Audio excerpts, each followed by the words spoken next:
24. 시내산에서 맺은 언약. 하나님이 이스라엘 백성과 시내산 언약을 체결하시다. 모세야, 이제 산에서 내려가서 아론과 그의 두 아들 나답과 아비후 그리고 이스라엘 장로 70명과 함께 나 여호와에게로 다시 올라오도록 하여라. 시내산 정상에 강림하신 여호와 하나님은 지금까지 이스라엘 백성들이 준수해야 할 여러 규례와 법령을 모세에게 친히 말씀해 주셨다. 이제 하나님은 이 같은 규례와 법령에 기초하여 이스라엘 백성들과 언약을 체결하기를 원하셨다. 네, 주님. 일단은 너만 내게로 가까이 나아오고 너와 함께 올라온 사람들은 내게로 가까이 다가와서는 안 된다. 멀리 떨어져서 내게 경배하도록 하여라. 네, 명심하겠습니다. 물론 백성들은 당연히 함께 올라오면 안 된다. 네, 주님. 지시하신 대로 하겠습니다. 마침내 모세는 하나님이 말씀하신 규례와 법령을 다 들었다. 시내산 정상에서 일어나 이스라엘 백성들이 장막치고 있는 산 아래 평지로 내려왔다. 와,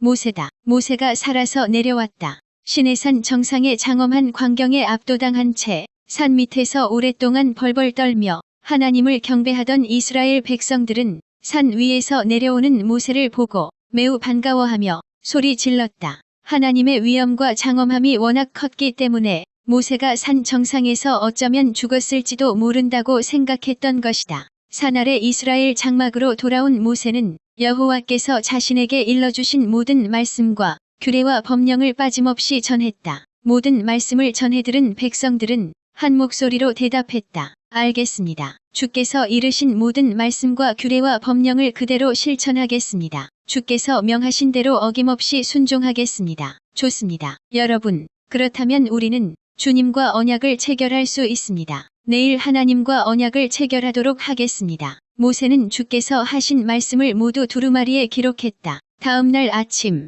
모세는 일찍 일어나 산 밑에서 제단을 쌓고 이스라엘 12지파를 나타내는 12개의 기둥을 세웠다. 그런 뒤 청년들에게 지시했다. 너희는 가서 짐승을 잡아 주님께 번제물을 드리고 또 수송아지를 잡아 화목제물을 올려드리도록 하라. 그런 뒤 그 희생 제물의 피를 내게로 가져오너라. 청년들은 모세의 지시대로 행한 뒤 희생 제물의 피를 가져왔다. 모세는 수송아지의 피를 절반은 양푼에 담고 나머지 절반의 피는 제단 위에 뿌렸다. 그런 다음 언약의 책을 들고 백성들에게 읽어주었다. 언약의 책은 여호와 하나님이 시내산 정상에서 모세에게 주셨던 모든 말씀과 규례와 법령을 적어놓은 두루마리였다. 그 책의 말씀을 다 듣고 이스라엘 백성들이 화답했다. 아멘. 주께서 말씀하신 모든 것을 그대로 실천하겠습니다. 우리가 주님의 말씀대로 순종하겠습니다.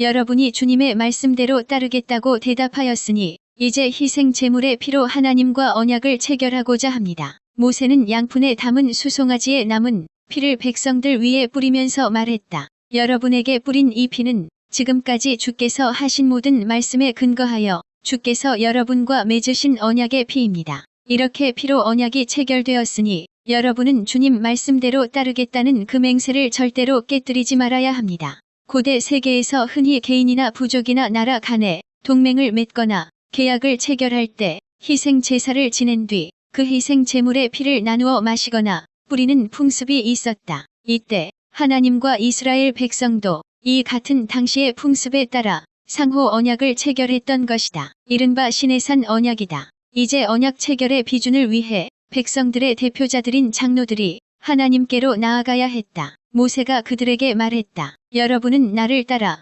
산으로 올라갑시다. 주님께서 그리 하라고 명하셨소. 모세는 하나님의 지시에 따라 아론과 그의 두 아들 나답과 아비후 그리고 이스라엘 백성들을 대표하는 70명의 장로들과 함께 시내산으로 올라갔다. 그들은 언약 비준의 대표자들이었다. 하지만 그들은 정상에서 멀찌감치 떨어진 산중턱쯤에 머물렀다. 하나님이 그렇게 하라고 모세에게 지시하셨기 때문이다. 그들은 산중턱쯤에서 시내산의 꼭대기에 강림하신 이스라엘의 하나님 여호와를 뵈었다. 산 꼭대기에는 자욱한 연기, 빽빽한 구름, 불타는 화염이 있었다. 온 천지를 울리는 우레, 번개, 나팔 소리가 끊임없이 들렸다. 그런 가운데 여호와 하나님이 발 딛고 계신 곳은 마치 청옥을 깔아놓은 듯 발밑이 하늘빛처럼 티 없이 맑고 깨끗했다. 이때 여호와 하나님은 장로들을 손으로 내치지 않으셨다. 그들은 산중턱쯤에서 여호와 하나님을 뵙는 중에 가져온 희생 제물의 음식을 나누어 먹고 마셨다.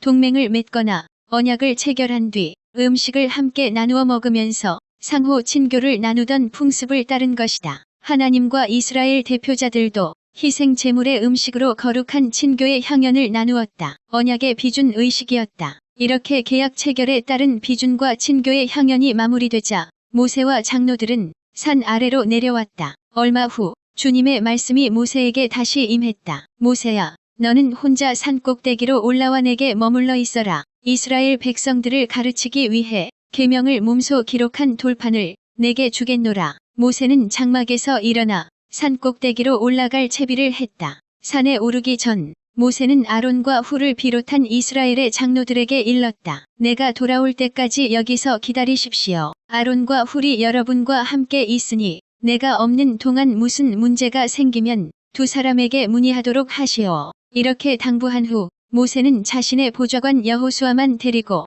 산 꼭대기를 향해 올라갔다. 얼마를 올라가다가 여호수아는 중턱쯤에 머물게 하고 하나님의 지시대로 혼자서 시내산의 정상까지 올라갔다. 정상 부근에는 더욱 빽빽한 구름과 자욱한 연기가 여전히 뒤덮고 있었다. 여호와 하나님의 영광이 시내산을 온통 휘감았다. 시내산의 오른지 엿새가 지나고 일회째 되는 날 마침내 여호와께서 빽빽한 구름과 자욱한 연기 한가운데서 모세를 부르셨다. 모세야, 거기 있느냐? 네, 하나님, 제가 여기 있습니다. 시내산 아래의 백성이 산 정상을 바라보니 여호와 하나님의 장엄하고 찬연한 영광이 마치 산 꼭대기에서 활활 타오르는 불같이 보였다. 모세야, 이리 가까이 오너라. 모세는 산 꼭대기를 휘감는 빽빽한 구름과 자욱한 연기 속으로 들어갔다. 그렇게 모세는 산 위에서 40일 밤낮을 지냈다. 40일 동안 떡도 먹지 않고 물도 마시지 않은 채 온전히 금식하면서 하나님의 율법과 계명과 규례를 받았다.